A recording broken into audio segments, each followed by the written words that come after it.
And I just realised that Roger Taylor has fallen off the wall. It used to be Ringo, but Ringo stayed put for a scarily long amount of time. I'm scared he's going to fall off again.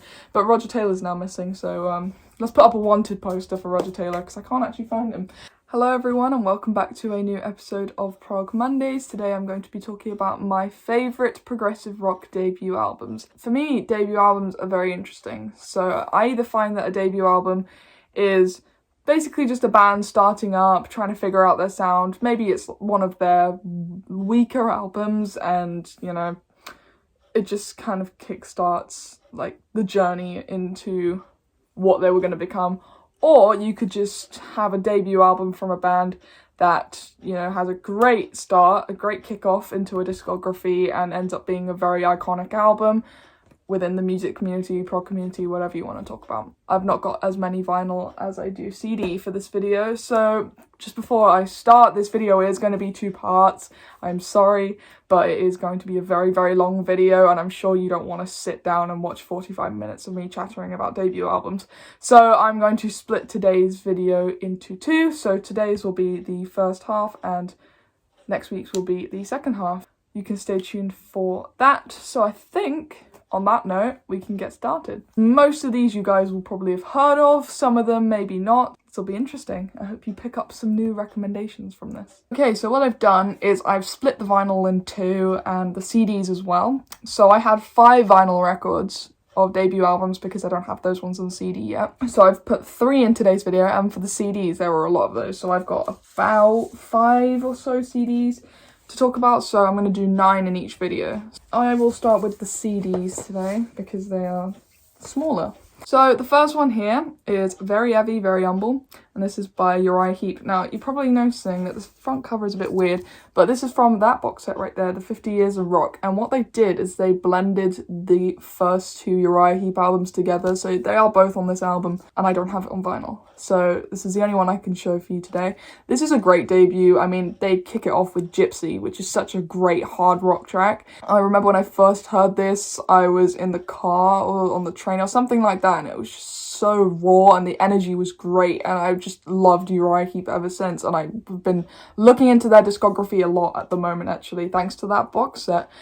I've recently listened to Demons and Wizards again, The Magician's Birthday I really liked as well, and obviously Look at Yourself, which is probably my favourite, but this is a great debut and one to definitely check out. I mean, I think most people will probably be familiar with the first track, but there are some really great tracks on this, you know, Come Away Melinda, Lucy Blues, I'll Keep On Trying, stuff like that. This is a fantastic album. Next one, Piper at the Gates of Dawn by Pink Floyd. So this is Pink Floyd pre-Gilmore years, so this is Syd Barrett era Pink Floyd, and this is not much of a progressive rock album. This is more of a psychedelic rock album. You'll probably find, as I'm talking about a lot of these debuts, that not a lot of them start off as proggy as their later material, and this is a really great example. This is definitely more psychedelic rock, even some psyche kind of poppy stuff in here. This is a great album. I really like it. It's not in the same league as things like Animals or Wish You Were Here or Metal, Atom Heart Mother for me personally, but this is a great start to an album. I mean, the opening track, Astronomy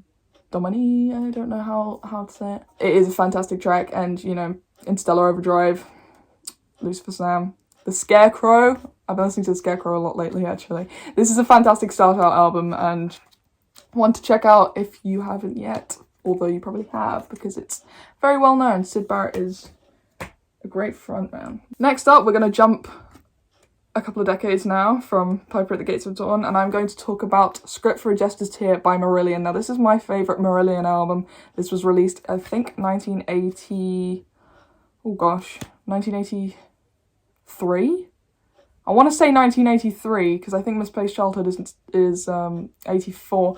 Okay, so I just asked Google back there when it was released, and it is 1983, so I was right. Anyway, this is a great album. Such a fantastic debut. I love Marillion's sound so much in comparison to a lot of the other 80s progressive rock bands. I don't know what it is. There's something melancholy and kind of depressing about it that I really like. The first track. I know I'm talking about the first track a lot on some of these albums, but the first track, the title track, is fantastic, but it's not my favourite. My favourite is Chelsea Monday. For that bass introduction, when the bass comes in, oh man, that is amazing.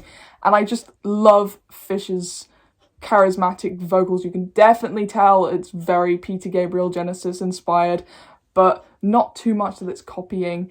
And I love vocalists with charisma, with a stage presence, with a bit of theatre, and that's probably why I love bands like Iron Maiden so much, is because Bruce Dickinson has such a charismatic stage presence.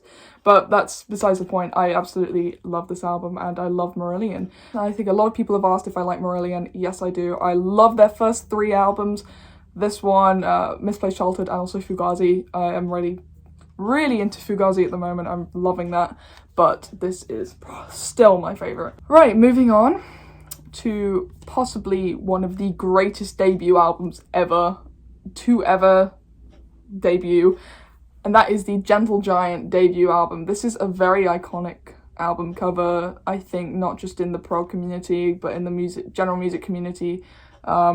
This is such a fantastic album, and what a starter for what is to come for this band. They had one of the best musical evolutions I think I've ever seen. I've been really digging Gentle Giant at the moment, but this album has so many great gems on it. You know, the first track, Giant, Funny Ways, Nothing at All. They even do a weird prog cover of God Save the Queen at the end, which is just called The Queen. I have the same opinion on that as I do with God Save the Queen on a Night at the Opera by Queen. I'm not a big fan of it. Maybe that's sacrilegious to say because I am from the UK and that is our national anthem. I can see why it works for Queen, because Queen are a very dramatic band and they had a very dramatic cover of that. But this one, it's kind of funny in a way because it's, you know, they've turned it into a weird progressive rock cover, but it's just, I don't know. I don't know. There's something about it. But the rest of the album is amazing, and I love the drum solo within Nothing at All. That is amazing. I think that's probably my favourite track on the album. The acoustic intro and everything. I think that Derek Shulman has such a great voice. And again, talking about charismatic vocalists, underrated vocalist right here, Derek Shulman. I've seen so many great Gentle Giant live performances here on YouTube, and he's just fantastic, as is the rest of the musicians on this album. Gary Green, what a great guitarist, so underrated. So definitely check out Gentle Giant if you haven't already. I'm assuming that most of you have, because they are very well known in the prog community, but if you haven't yet. And plus, look at this. If you fold it out, it looks very cool. I was talking earlier about progressive rock albums that didn't start, or progressive rock bands that didn't start as a progressive rock band. And this is a great example to start with. This is the Rush debut album. I know a lot of people don't really like this album that much. I think for a hard rock album, it's great.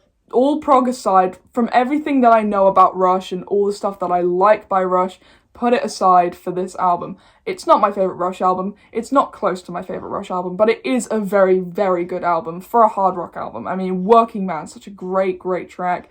You know, Finding My Way, Here Again. It's just so, and I know it's not got Neil Peart on it. It's got, I think it's John Rutsey, is that his name? Something like that. But it's still a fantastic album. It's got great energy, and even though I'm more of a fan of Geddy Lee taking the bass and making it into a lead instrument, which isn't really on this album, it's still mind-blowingly good. It's almost like Led Zeppelin meets Black Sabbath kind of thing, and then adding some sort of like Ian Gillan almost inspired vocals on top, being Geddy Lee. My favourite Rush album is Hemispheres, and I think it's miles better than this, but this is still a fantastic debut. And a great evolution that Rush had. They went from basically a hard rock band with no prog influence whatsoever to these amazing prog rock giants that we know today, and this amazing 3-piece band. This is one to check out if you're really into kind of more hard rock stuff, and maybe you're more into the hard rock side of Rush. Definitely check this one out. Another debut album, which is definitely in my top 5 of this band's discography, the Emerson, Lake and Palmer self-titled album. What an album. This is such a great album. My favourite of theirs is still probably the Tarkasaur trilogy, which came after this, just about. But this is so good. It's probably my 3rd favourite. I mean, opens with the instrumental The Barbarian, you know, Take a Pebble with that extended jam section in the end. You know, Knife Edge, The Three Fates, which is such a great classically composed piece by Keith Emerson. It's very, very inspired. and obviously Tank, and then Lucky Man as well, which is the one that everyone knows. Great album. It's a short one, but it is a very, very good one, and one that if you haven't heard yet, what are you doing? Listen to this, and it's just so beautifully done. And for a debut album, my god, it is giant. And also for a 3-piece band. So out of this and the Rush debut for 3-piece bands, this one definitely is the winner. My favourite is definitely either Knife Edge or The Three Fates. I listened to that today, actually, The Three Fates, and I haven't listened to Emerson, Lake and Palmer in a long time, and I just completely forgot how brilliant they are and how amazing they are. Actually, talking of Emerson, Lake and Palmer, there's a new box set coming out, I believe, on Burning Shed. It's a live box set. I think it's a 10 LP set. You can get CD one as well, but I'm looking out for that one. It's coming out in October. Definitely gonna be pre-ordering that one. But anyway, this is fantastic and one to check out, and it's one I hold very dearly to me because I first listened to this and I think I cried. I cry a lot when it comes to hearing albums that are so amazing for the first time. Okay, moving into the more heavier side of the progressive rock spectrum. This band, again, same with Rush, didn't really start off as a more progressive rock band, but as more of a metal band, and that is Tool. This is Undertow by Tool. Now, this has got the very popular song by them, Sober, which is a fantastic song. Silly Lobster did an extended jam of that at one of our gigs. There are so many great tracks on this album. Sober, obviously, Prison Sex. I hope that they don't get annoyed at me that I'm saying that. The actual track, Undertow is amazing. Bottom, Intolerance, it's so good. And this is not a prog album. This is definitely more, it came out in the early 90s, so it's got that kind of early 90s metal meets grunge kind of sound, and it is fantastic. But my favourite of the Tool discography is obviously Lateralis, because that's way more prog inspired and just better in my opinion. But this is a very, very good album, and it shows the evolution of this band very well, because they start off as more metal and went more into a progressive rock route. So definitely check out this one. Definitely check out Tool if you haven't already. They are one of my all-time favourite bands, and I'm hoping to try and see them at some point. They are still my top Spotify listened band. I listened to them so much in the past year or so. Once they released Fear Inoculum, I was listening to them non-stop, because that is a fantastic album. And talking of progressive metal, I will not be including the first Dream Theater album, because I completely forgot that they had one that was before Images and Words. And I remember listening to it, and I just didn't like it very much. Right, so we're on to the last couple of albums here. These two are very, very, very well known within the prog community and the music community. So the first one we have here, obviously I cannot talk about prog debut albums without mentioning In the Court of the Crimson King. Again, such a great Kickstarter for their later discography. It's not their best album in my opinion, and it is a fantastic album. It is just so beautifully written, but Red is just so much better for me. But this is fantastic. This has got one of the most iconic album covers in music. It starts off with 21st Century Schizoid Man, which was very heavy for the time. I mean, this was 1969, so this was getting kind of heavy, and I think the heaviest thing at that point was probably something like Helter Skelter by the Beatles. So this was a heavy track, 21st Century Schizoid Man, and it's been sampled so many times by different artists. I mean, one notable one is Kanye West in the song Power. He samples the track 21st Century Schizoid Man. Also on this album, I think I Talk to the Wind is probably my favourite on this, and it's quite an underrated track for the whole album. It's so beautifully written. I mean, Peter Sinfield is a great lyricist and songwriter. You know, Epitaph is fantastic, Moonchild, and obviously the concluding track, title track, In the Court of the Crimson King, which is one of my favourite progressive rock epics of all time. Just beautiful. I love everything about this album, whether it be Greg Lake's vocals, whether it be Robert Fritz's guitar tone, whether it be the bass, whether it be anything on this album, I love it. The brass section, amazing album, one that will be, I think, remembered forever, if not for the music, just for the cover alone. And the very last one I'm going to be talking about today, if I mention the film The Exorcist, you're going to know it already, and that is Tubular Bells by Mike Oldfield. What a great debut album this was, and it was extremely successful, as you all know. It was, as I said, it was used in The Exorcist, the horror film that came out, and I think in the same year, 1973. That piano intro, just from the first part of Tubular Bells, is very haunting and still sends shivers down my spine, which is probably why they used it for the movie.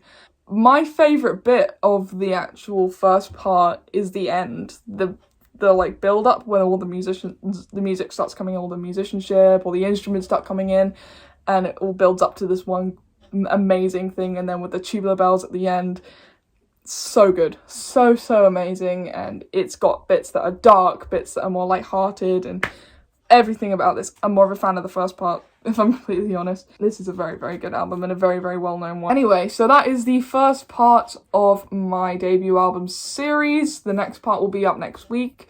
Thank you guys for watching. Let me know your favourite debut albums. If I didn't mention the ones that you were hoping for today, they will probably come next week, so hang tight. Don't leave your comments saying, where's this album, because it might come next week. Quickly before I leave, I'm going to be mentioning this in every video because it's new and amazing. If you have not yet got your Prog Nerd t-shirt, here is mine, then go to the link in the description and get it if you are interested in what you see. It just says the Prog Nerd along the bottom. There are 2 different designs. The other one's in the wash, so I can't show you that one, but I can show you this one. The other one's got like a square border around it and it says Neve at the top. And you can get it in a bunch of different colours. If you haven't seen the skit that me and Yoan did promoting the merch initially, then go check that out. It's literally just called Announcement Want Merch. And yeah, all my social medias are in the description. My Discog store is also in the description. If you are interested in buying any albums, we do new and second hand. See you guys next week for Prog Mondays, and I'll also see you probably on Wednesday because I've got a surprise video. Bye bye!